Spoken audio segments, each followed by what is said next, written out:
Assalamualaikum warahmatullahi wabarakatuh. Halo semuanya, perkenalkan nama saya Winza Anastasia Sewati Hasanuddin dengan NIM 23601009.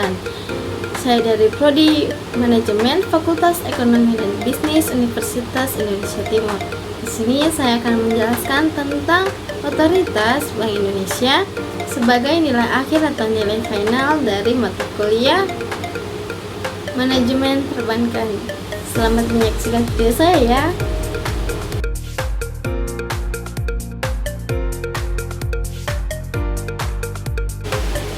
Nah, dalam sejarah, Bank Indonesia merupakan bank sentral yang independen dalam melaksanakan tugas dan wewenangnya.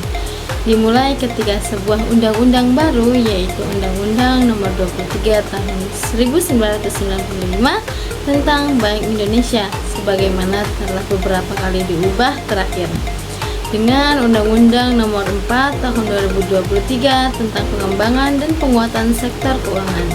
Undang-undang inilah yang memberikan status dan kedudukan sebagai lembaga negara yang independen dalam melaksanakan tugas dan wewenangnya, bebas dari campur tangan pemerintah atau pihak lain, kecuali untuk beberapa hal secara tegas diatur dalam undang-undang ini. Bank Indonesia juga mempunyai otonomi penuh dalam merumuskan dan melaksanakan setiap tugas dan wewenangnya sebagaimana yang ditentukan dalam undang-undang tersebut. Pihak luar tidak dibenarkan mencampuri pelaksanaan tugas bank, dan Bank Indonesia juga berkewajiban untuk menolak dan mengabaikan intervensi dalam bentuk apapun. Status dan kedudukan yang khusus tersebut diperlukan agar Bank Indonesia dapat melaksanakan peran dan fungsinya sebagai otoritas moneter secara lebih efektif dan efisien. Nah, setelah saya membahas tentang profil Bank Indonesia, sekarang saya akan membahas tentang tujuan tunggal dari Bank Indonesia. Dalam kapasitasnya sebagai bank sentral, Bank Indonesia mempunyai tujuan untuk mencapai stabilitas nilai rupiah, memelihara stabilitas sistem pembayaran, dan juga turut menjaga stabilitas sistem keuangan dalam rangka mendukung pertumbuhan ekonomi yang berkelanjutan. Aspek pertama tercermin pada perkembangan laju inflasi, sementara aspek kedua tercermin pada perkembangan nilai tukar rupiah terhadap mata uang negara lain. Perumusan tujuan tunggal ini dimaksudkan untuk memperjelas sasaran yang harus dicapai Bank Indonesia serta batas-batas tanggung jawabnya. Dengan demikian, tercapai atau tidaknya tujuan Bank Indonesia ini kelak akan dapat diukur dengan mudah.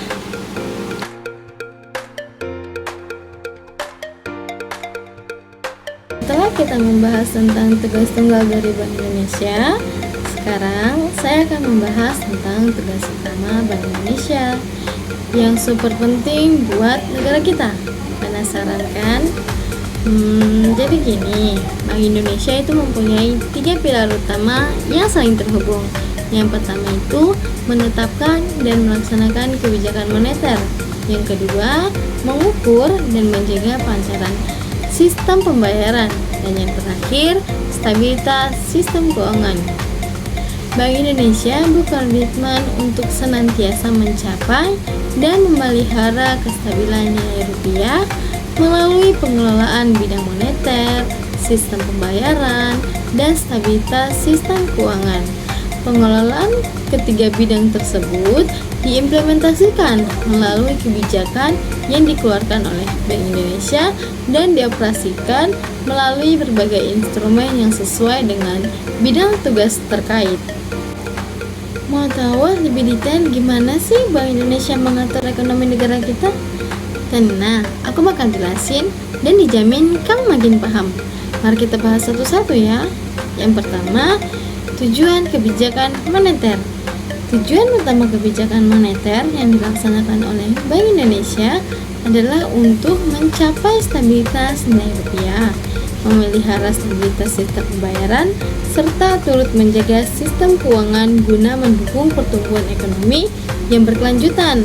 sebagaimana tercantum dalam pasal 7 Undang-Undang Nomor 23 Tahun 1995 tentang Bank Indonesia dengan Undang-Undang Nomor 4 Tahun 2003 tentang pengembangan dan penguatan sektor keuangan, di mana yang dimaksud dengan stabilitas nilai rupiah adalah kestabilan harga barang dan jasa serta nilai tukar rupiah tersebut.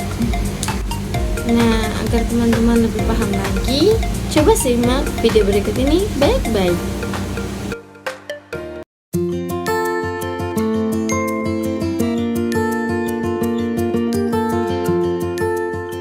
Kita mempunyai banyak kebutuhan, mulai dari kebutuhan dasar seperti makanan, pakaian, rumah, sampai dengan hiburan seperti nonton bioskop atau pergi berlibur.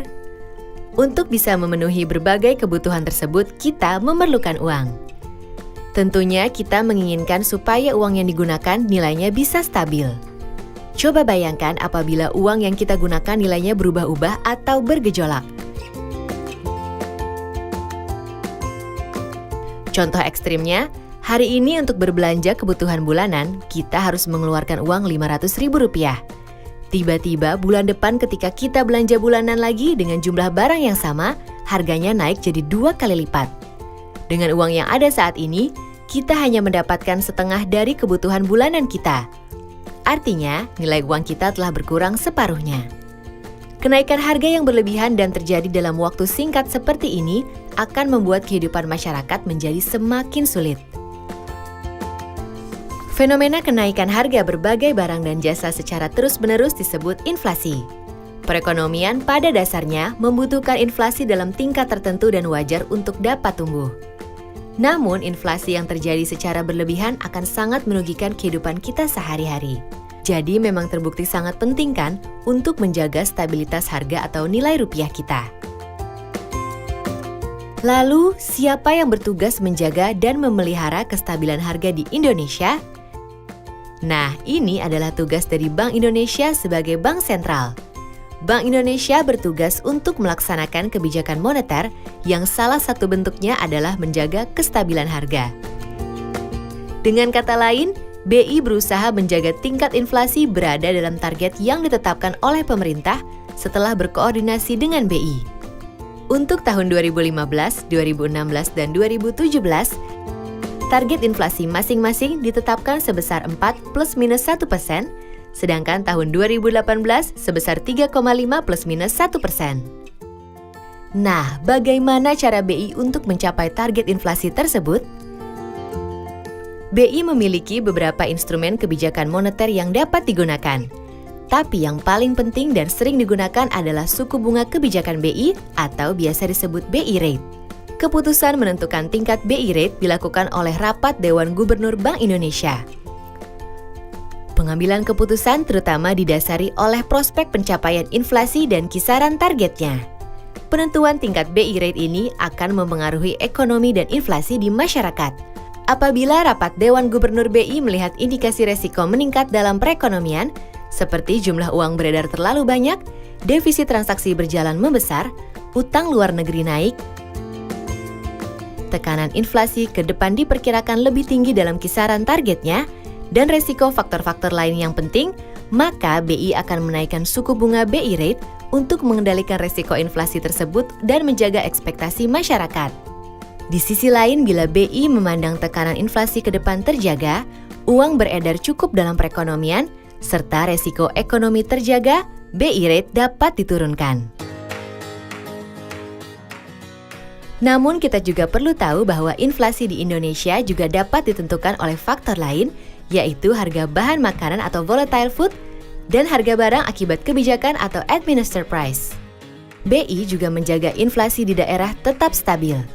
Caranya, BI bekerja sama dan berkoordinasi dengan pemerintah melalui forum kerjasama yang dinamakan Tim Pengendalian Inflasi Daerah. Bagaimana BI Rate dapat memengaruhi tingkat inflasi? BI Rate tersebut akan ditransmisikan melalui berbagai jalur seperti jalur suku bunga, jalur kredit, jalur nilai tukar, jalur harga aset, dan jalur ekspektasi. Jalur-jalur tersebut dinamakan transmisi kebijakan moneter. Nah, jadi kita kini bisa memahami jika BI menaikkan BI rate dan sebaliknya juga jika BI rate turun. Kebijakan ini semua dilakukan BI untuk menciptakan kestabilan harga dan perekonomian demi kesejahteraan kita semua.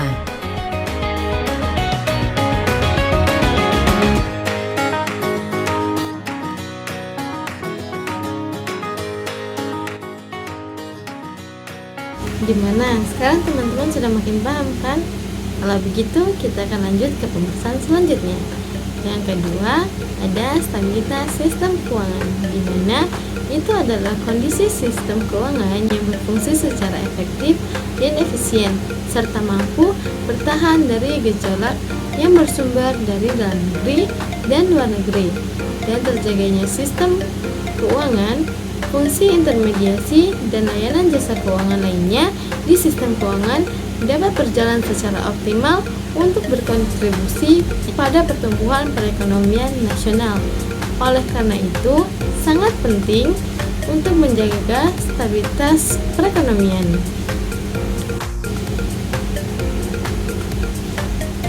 Krisis ekonomi global tahun 2008-2009 mengajarkan kepada kita bahwa dengan semakin menguatnya keterkaitan makrofinansial, maka sistem keuangan yang tidak berfungsi dengan baik akan menurunkan efektivitas kebijakan moneter, mengganggu kelancaran kegiatan perekonomian, serta dapat berakibat pada perlambatan pertumbuhan hingga kontraksi ekonomi. Oleh karena itu, terwujudnya stabilitas sistem keuangan merupakan tanggung jawab bersama di antara berbagai otoritas sektor keuangan termasuk Bank Indonesia. Di sisi lain, Bank Indonesia sebagai bank sentral memiliki kepentingan untuk menjaga stabilitas sistem keuangan terkait dengan fungsi sebagai lender of last resort, yaitu otoritas yang berwenang menyediakan likuiditas pada saat krisis. Biar tugasnya makin jelas, Bank Indonesia dilindungi dengan beberapa undang-undang penting. Yang pertama, Undang-Undang Nomor 21 Tahun 2012 tentang OJK. Yang kedua, Undang-Undang Nomor 9 Tahun 2016 tentang pencegahan dan penanganan krisis sistem keuangan. Dan yang terakhir, Undang-Undang Nomor 4 Tahun 2023 tentang pengembangan dan penguatan sektor keuangan. Selain tujuan-tujuan yang telah disebutkan sebelumnya, Bank Indonesia juga memiliki tujuan untuk mendukung pertumbuhan perekonomian yang berkelanjutan. Nah, untuk mencapai tujuan tersebut, salah satu tugas Bank Indonesia adalah menetapkan dan melaksanakan kebijakan makroprudensial. Kebijakan makroprudensial merupakan kebijakan yang ditetapkan dan dilaksanakan untuk turut menjaga sistem keuangan melalui upaya mendorong intermediasi yang seimbang, berkualitas, dan berkelanjutan, mitigasi dan mengelola risiko sistematik, serta mendorong inklusi ekonomi dan keuangan serta keuangan berkelanjutan.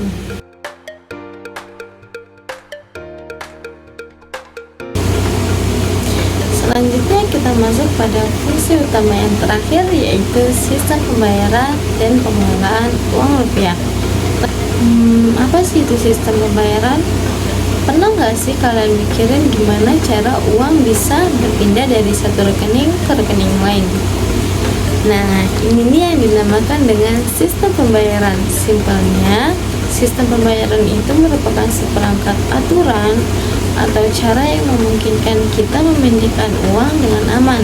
Sistem ini sudah ada sejak zaman dulu, tepatnya pas manusia udah mulai pakai uang sebagai alat tukar. Prosesnya sendiri terdiri atas 3 tahap, mulai dari otorisasi, clearing, dan settlement. Sekarang ini kehidupan kita udah makin modern dan harus serba cepat ya. Kira-kira cara membayar harus cepat juga nggak? Cara membayar juga harus ngikutin kebutuhan masyarakat yang pengen semuanya instan, aman, dan gak ribet. Makanya teknologi pembayaran harus berkembang juga cepat. Nah, Bank Indonesia sebagai wasitnya harus memastikan semua perkembangan ini tetap aman dan sesuai dengan aturannya. Soalnya ini uang kita, jadi nggak boleh main-main. Yang menarik nih, sekarang bukan cuma bank aja loh yang bisa bikin pembayaran. Perusahaan teknologi finansial juga mulai bermunculan dan kerjasama dengan bank. Bahkan mereka juga bisa bikin alat pembayarannya sendiri loh.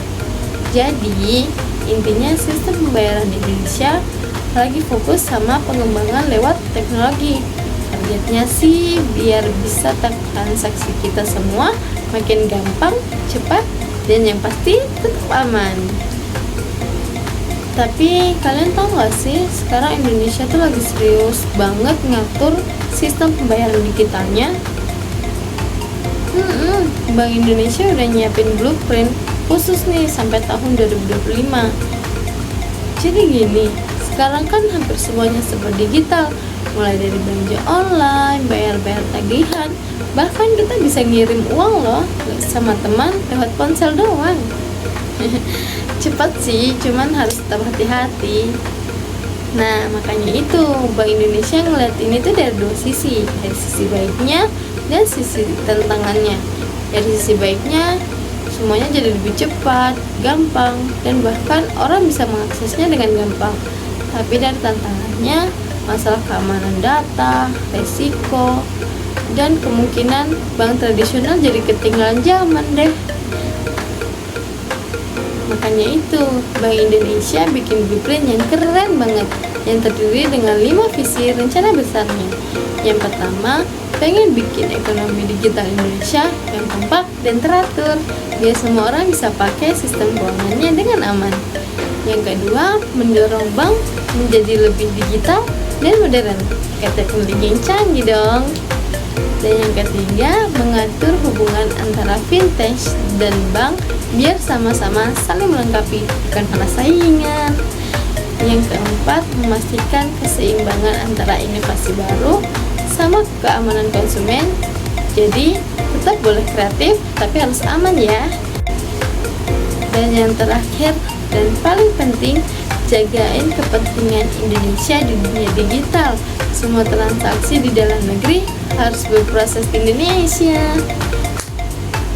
Seru kan? Intinya Bank Indonesia pengen bikin sistem pembayaran digital yang canggih dan tetap aman dan bisa dinikmati semua orang.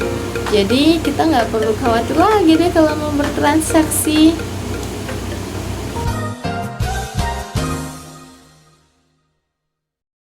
Pengelolaan uang rupiah dilakukan oleh Bank Indonesia mulai dari tahap perencanaan, pencetakan, pengeluaran, pengedaran, pencabutan, penarikan, sampai dengan pemusnahan. Tahapan pertama yakni perencanaan uang rupiah. Bank Indonesia menetapkan jumlah dan jenis pecahan uang rupiah berdasarkan perkiraan kebutuhan rupiah dalam periode tertentu. Dengan mempertimbangkan 1 tambahan uang kartal yang diedarkan, 2 penggantian uang yang dimusnahkan, 3 menjaga kecukupan persediaan kas Bank Indonesia, dan 4 perencanaan uang rupiah emisi baru. Tahapan kedua adalah pencetakan uang rupiah, di mana Bank Indonesia mencetak uang rupiah berdasarkan rencana cetak uang kertas dan uang logam dalam periode tertentu. Uang tersebut kemudian akan dicetak oleh Perusahaan Umum Percetakan Uang Republik Indonesia atau Perumperuri. Tahapan ketiga adalah pengeluaran uang rupiah. Setelah mencetak uang rupiah, Bank Indonesia selanjutnya akan menerbitkan rupiah sebagai alat pembayaran yang sah di wilayah Negara Kesatuan Republik Indonesia dengan mengeluarkan uang rupiah dalam bentuk emisi baru, uang rupiah desain baru dan uang rupiah khusus.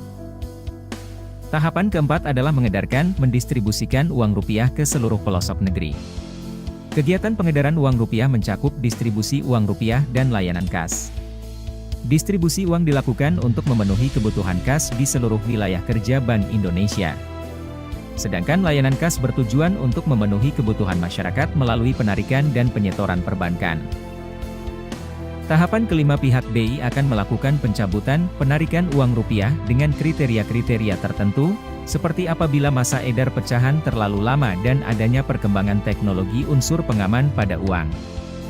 Uang rupiah yang dicabut dan ditarik dari pengedarannya dapat ditukarkan dengan uang rupiah layak edar sesuai dengan nominalnya. Tahapan yang keenam adalah pemusnahan yang merupakan tahapan terakhir pengelolaan uang rupiah yang dilakukan oleh Bank Indonesia. Pemusnahan adalah suatu rangkaian kegiatan meracik, melebur, atau cara lain memusnahkan rupiah sehingga tidak menyerupai rupiah. Langkah ini dilakukan secara rutin sebagai wujud komitmen Bank Indonesia untuk menyediakan uang layak edar bagi masyarakat.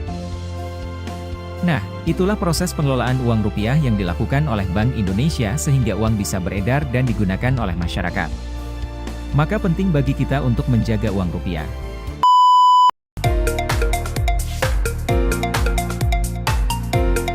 Thank you, everyone. Thank you, Elmar. Boom.